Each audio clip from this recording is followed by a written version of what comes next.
Hey, kia ora koutou. Markie here with a very spontaneous video. I was actually thinking of doing another video and then I started mentally chuntering and kind of got myself wound up about something and decided I'd shoot this one instead. So I suspect this will run into a multi-parter. And I'm hoping this can be really helpful. So what this is about is, as some of you will know, I am a POM, a Brit, a Limey, whatever term you want to use. Fairly recently moved to New Zealand, or Aotearoa to give it its proper name. And you can hear some music in the background. But it's all kind of, I'm showing you a bit of New Zealand here. So it's all part of the real deal.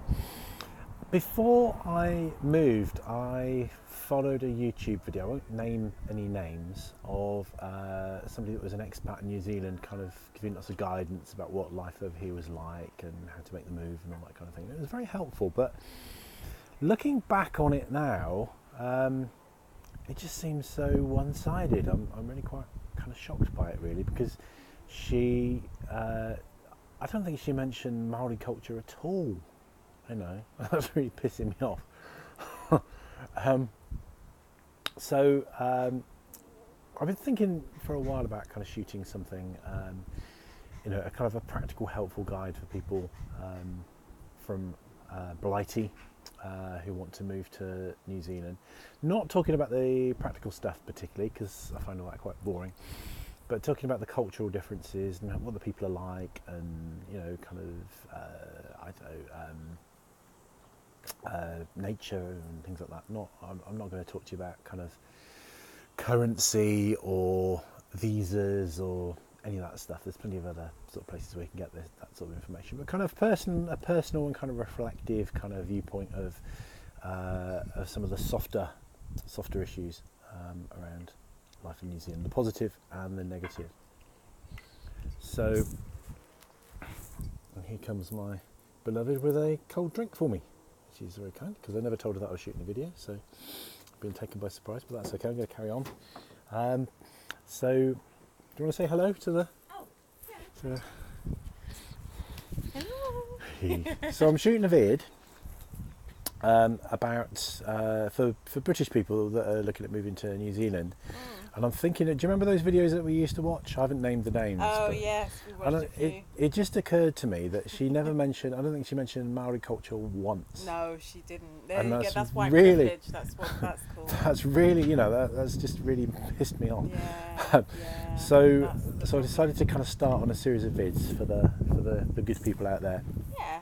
Talking about life over here, not the practical stuff, but the differences in the people and the culture and the language, and obviously talk a lot about the Maori culture, and not just the Maori culture, but because I think that's what I'll probably start with actually is the fact that you've got three main ethnic groups in New Zealand. You've got the Pacifica, the Pakeha, and the Maori. Yes. So we'll start, and she didn't mention any of that. No. And it's making me more and more cross the more I think about But it. you're in good hands, guys, so I will say goodbye. I'll catch you soon. Well done, Mark. So let's start with that. The Maori, the Pacifica, and the Pakeha. I'm a Pakeha, which is kind of it's a weird word. It took me a while to get used to this word, because coming from the UK, the word Paki is a kind of a pejorative term for somebody that's Asian. People who are Asian were called Pakis. Whether they were from Pakistan or not, they were called Pakis. So it wasn't a very nice word. But Pakeha is a Maori word for basically non-Maori, but kind of white European, really. That's what Pakeha means. So you've got the Maori population, and obviously the original population of Aotearoa, New Zealand. And then the white settlers who are Pakeha. And you could be black and be Pakeha. So basically, it's non-Maori. It's kind of people that have come in from other parts of the world. Now, Pacifica is the other group of people that you probably haven't heard of. So there are a number of islands nearby. Unfortunately, none of which I've ever been to. I really want to go to some of these islands, including places like Samoa, that are in one way or another affiliated to New Zealand. So a lot of the people that live on these islands have got automatically have New Zealand citizenship.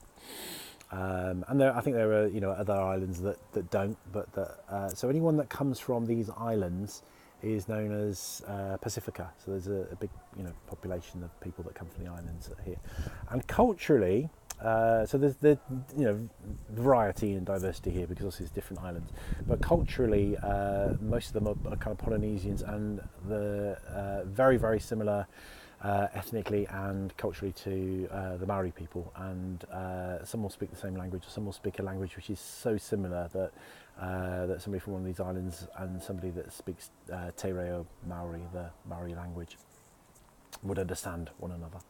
So, and then of course Maori, which wasn't mentioned in these videos. The Maori people, nobody knows for sure how long they were here. There's a kind of a theory that Aotearoa was not inhabited by people until about 1100, and that various people from the other islands arrived here by waka. A waka is a canoe, and the important thing, I think, getting into to Maori stuff, and I do cover this a little bit in another video, which I'll give you a link to. The important thing about understanding kind of the Maori peoples is that they are peoples and not people. So they were a group of tribes, and the word that's used is iwi.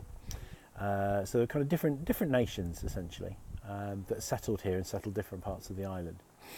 Now the lucky thing, in the fullness of time it was lucky, is that they shared a common language. And this is why I think, although obviously there are problems, there's problems with race. There's been a history of wars and a history of atrocities, and all kinds of things have happened. And now Maori people are, they're a minority, and they're overrepresented in prison, and there's lots of social problems that particularly affect that population more so than the Pakeha population. One of the things that made it not as bad as, for example, the Aboriginal peoples of Australia is that they all speak the same language, those different dialects. I believe, tell me if I'm wrong here, that in Australia, the Aboriginal people of Australia, there are, I think some 300 different languages.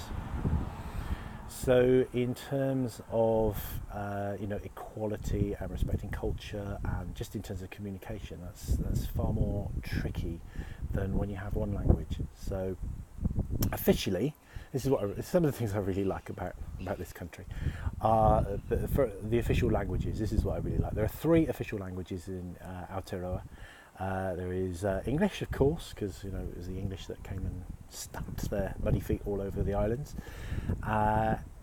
Te Reo Maori, the Maori language, so that is an official language of the country, and a deaf language. I'm not sure which deaf language it is, because there's different kinds of deaf language, aren't there? I know there's Makaton, and there's, in the UK I'm familiar with Makaton, and there's I think it's called British Sign Language. So I'm not sure what the deaf language is that's recognised here. I'm not sure if I'm even using the correct terminology. Is deaf language the right thing to say? Might not be. So that's really great, isn't it? I mean, a country that recognises those 3 as official language, that's can't be all bad, can it? Really, that's fantastic. So, from my point of view, so I was talking about the kind of the origins of the original inhabitants of Aotearoa. The general consensus is that different Polynesian tribes that later became known as Maori when they settled here came from different islands and different places, and the existing tribes today can tell you where their ancestors came from. They will tell you the name of the waka that brought them over. Okay, so one of the great things about Maori tradition is at formal occasions people will introduce themselves and they will share their whakapapa. Which sounds, it sounds a bit like a rude word, doesn't it, to our ears? It sounds like kind of incest, but it's WHAKAPAPA. I think I'm not very good at spelling things without writing them down. As WH is pronounced as F. So the whakapapa is where you come from. So this is, I really love this. So one of the traditions is, if you were formally introducing yourself, you would say who your ancestor was. You would say what the waka was that brought your people to the islands. You would say what your iwi, which is your tribe, is, and what your hapu is. And hapu is like a sub-tribe, kind of like maybe a clan, something like that. It would be in sort of Western parlance. Whether there were inhabitants here before this occurred, we don't know. There are kind of legends and there are kind of mysteries. So there's an ancient artifact, this wall. People seem to be pretty convinced that it is a wall and not a natural feature that predates the arrival of human beings, or the understood arrival of human beings on these islands by, I'm not sure how many years, but a good way. And they're all kind of strange legends. So, for example, the other thing is there's a group of Maori people who are red-headed, and they've done DNA tests and things on people. And they found kind of ancestry from the ancient peoples of New Zealand, going, coming from all over the place. I'll see if I can put a link to the documentary. There's a good documentary on this. So it's really interesting stuff. So essentially then, so New Zealand was inhabited by Maori tribes, quite a few of them. And I won't get into the whole colonisation thing. I might cover that in another video. But there is racism, but there's also a lot of really kind of positive stuff going on. And one of the great things that's happened in New Zealand is that some of the ills from the past and the injustices from the past have been addressed, or there has been an attempt to address them, let's say. So money has been given to the iwi and the tribes from when land was confiscated from them back in the 1800s, which is fantastic. But there's a long way to go. And the Maori culture is beautiful, fantastic. So that kind of, that's all I'll say about that for now. We might kind of get more into that later, and I do talk about that in another video. So you've got the three main cultural groups. What are Kiwis like? Lovely, basically. Kiwi people are very different, in my experience, to Brits. They're more positive, they don't whinge and moan as much, and they will do anything for you. They're incredibly generous, incredibly welcoming, incredibly warm.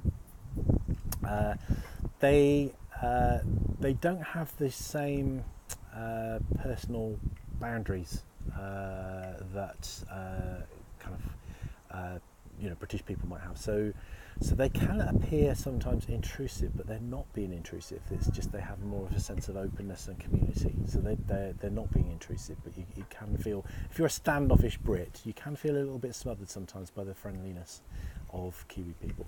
So I'm going to leave this video there for now, because I'm looking at the timer on it and it's got quite long. I can only download kind of videos in short bits. Upload, not download. So I hope this is helpful. It's a bit of a rant. It's a bit meandering, but hopefully it will redress the balance. And I will kind of hopefully get into some more things that will be helpful for Brits to know about living over here, including some semi-practical things. But I'm not going to get into the really boring stuff. So if you have any questions in the meantime about any aspect of Kiwi culture, nature, wildlife, history, I'm not saying I'm an expert and I know all the answers, but I can tell you what I do know and steer in the direction of what I don't. So I will say the word that I sign off with these videos is Rangimarie, which is a Maori word for peace. So we'll leave you with that for now, Rangimarie.